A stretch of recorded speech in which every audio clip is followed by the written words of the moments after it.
Apa yang kita takutkan sudah terjadi, di mana massa yang demo di depan DPR RI itu kemudian terdiri dari dua kubu.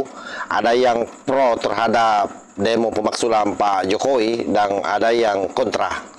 Dan tentu ini sangat merugikan bagi masyarakat, dan yang untung adalah mereka para elit yang menabung peran di belakang layar.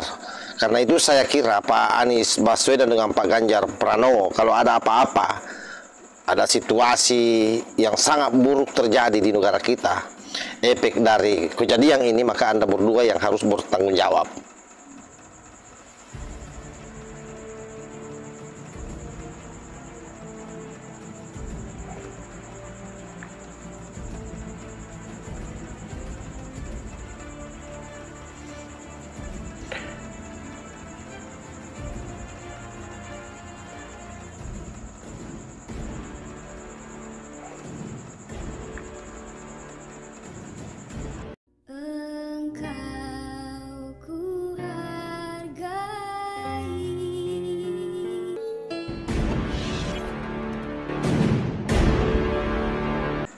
Assalamualaikum warahmatullahi wabarakatuh. Om Swastiastu, Namo Buddhaya, salam kebajikan.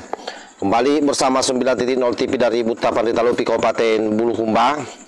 Cuplikan video di awal tadi itu adalah suasana di depan DPR RI, di mana dua kubu ketemu antara yang pro dan yang kontra dengan isu yang terjadi hari ini terkait soal kecurangan Pilpres 2024 dan isu hak angket serta pemakzulan Pak Jokowi. Tentu hal ini sangat berbahaya kalau terus-terusan terjadi. Kita juga tidak tahu, jangan sampai ini hanya skenario yang sengaja dilakukan oleh orang-orang yang demo, lalu memunculkan seolah-olah ada masa tandingan, padahal orangnya sendiri.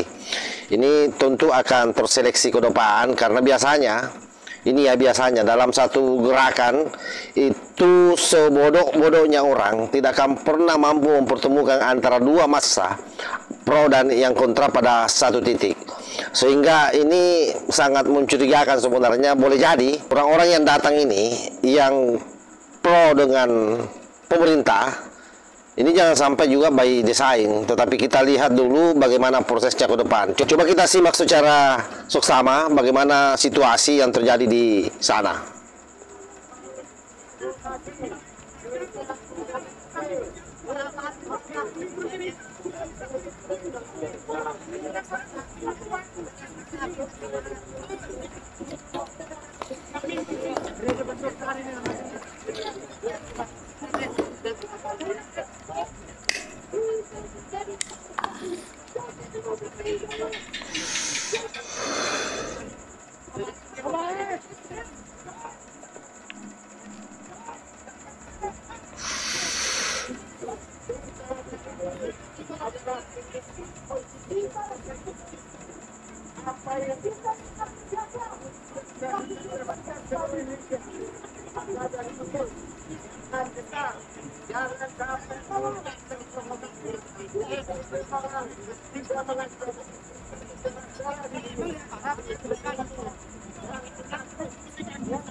Teman-teman, situasi mulai tidak kondusif karena ada dua kubu yang demo di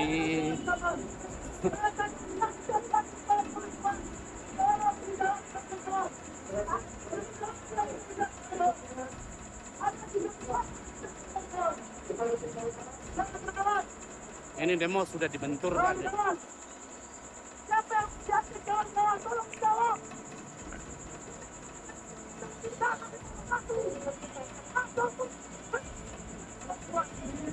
ini ya kontra. Ini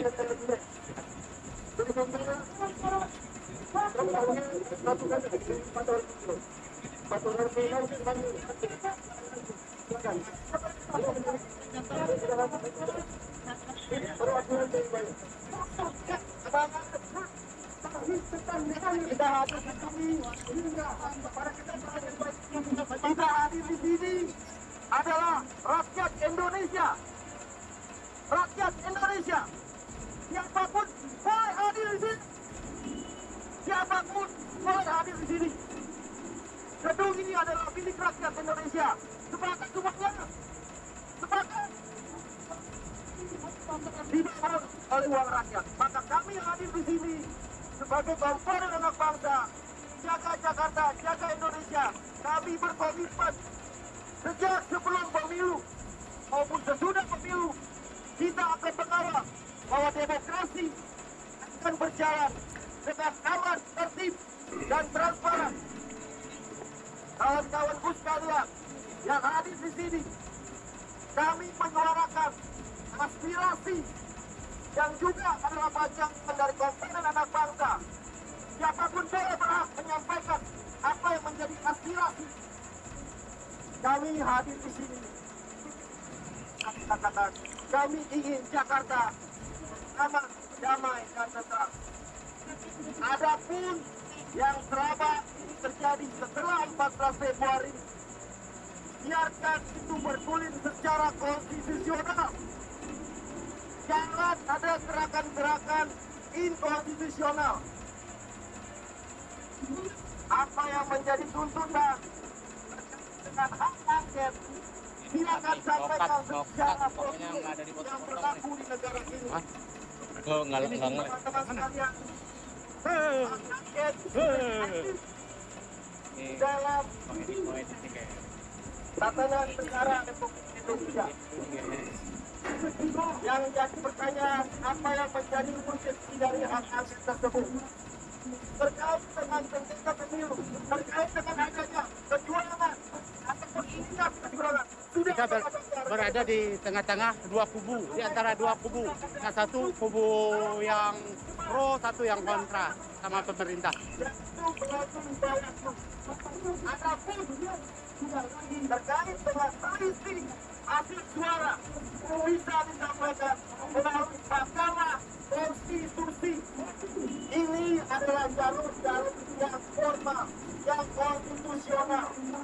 Maka kamu hadir di sini ini menyuarakan aspirasi agar segala bentuk aspirasi harus berjalan dengan damai, tertib, dan sesuai dengan perundang-undangan yang berlaku di Republik tercinta kita ini.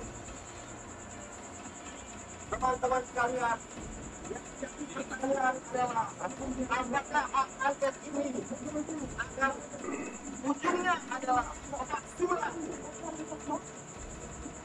kecurangan itu dan seperti ini. Enak. Dari sini nanti.